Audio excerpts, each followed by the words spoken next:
Okay, so, outside temperature. BMW, thank you for letting me know. The outside temperature is 37 degrees. I'm very grateful for this BMW X3 that my wife and I purchased through Carvana. And I wanted to give you kind of like a 1 month update. I look back on my channel because I wanted to give the correct numbers. It's slightly over a month. I think it's a month and a half. My goal was to go from Nevada to the East Coast and back to the West Coast, do a coast to coast, enjoyable, casual. No, it was difficult. I haven't finished the trip. My goal is actually to finish in San Francisco because that's where I was born. Shout out to San Francisco General Hospital. I just noticed I'm very unkept here. I didn't wash my face. And if I'm being honest, I'm actually going out to get a pack of cigarettes because I'm not a good person. I realize I'm not a good person. So, and that's what I like to kind of accentuate on my channel. I like to show that, I'm doing my best to make an attempt to be a good person, but I fail on a daily basis. So, that's what I'm doing. So I'm going to give you an update. When we got the car, it had 15,000 miles and almost 16,000 miles. Currently, I'm at 24,000, almost 25,000. So I'd say guesstimating almost 9,000 miles in a month and a half. I think that's a good amount of miles to be able to say that I do love this car. I do love this car greatly. Granted, obviously, it's not going to work for everyone. It's not going to be perfect for everyone. But I'm hoping to do 10,000 miles at 2 months, roughly around my birthday at the Sony Metreon. So when I was a kid, I loved going to watch movies at the Sony Metreon in San Francisco. That's off 4th Street and Market, Mission. I don't know. I'm sorry. I'm bad with street names.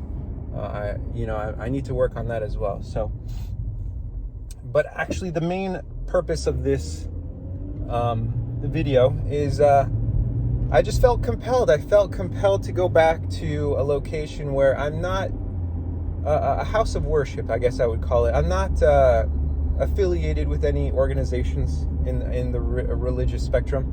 I minored in religion in college, and I actually am quite disappointed in myself. I think I only needed 2 or 4 more credits in order to make that a double major. But I'm lazy. I'm okay with letting people know that I'm lazy. I'm an amateur philosopher, even though I majored in philosophy, but I consider myself an amateur philosopher, professional dreamer, if that's a such thing. I just wanted to comment on someone that I look up to, an example of one.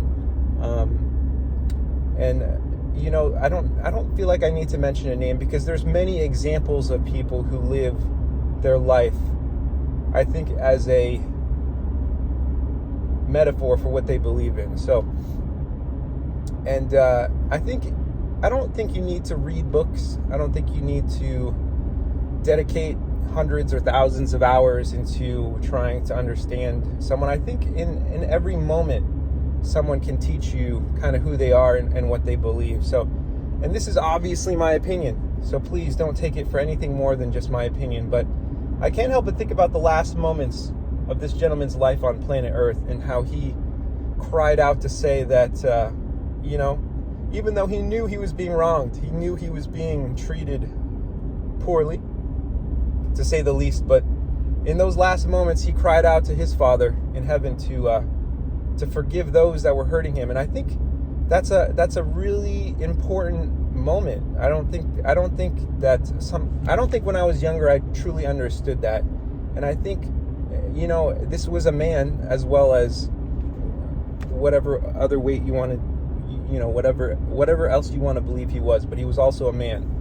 So I think that as a man, I can only speak as one man, obviously, because that's all I am. But I think that when you cry out for those that harm you to be forgiven, I think that translates, and to be genuine, obviously, to be genuine in that regard. I think that really what you're asking is also for yourself to be forgiven, because as someone who was raised Catholic, I believe that you can only get something when you genuinely, truly want it for other people. And so I've been thinking a lot about this. I've been thinking a lot about how if in your last moments on this earth, you ask for those who have harmed you, and no one's harmed me, no one's done anything. I realize that anything that I've thought of people hurting me is solely just ideas in my head. So, but I think in his case, he was being literally harmed because his life was being taken from him. But I think in those last moments, by crying out and asking Father in heaven to forgive those, for they know not what they do, I think in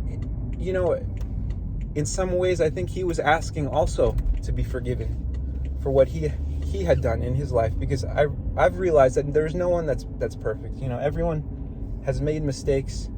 We all have made errors in judgment, and maybe I'm just speaking for myself, because maybe everyone else out there in the world has not made any errors in judgment. So I just wanted to present that idea. I'm not here to say that I'm right or wrong, or that I have any ideas worthwhile, but to a certain extent, I enjoy thinking about things.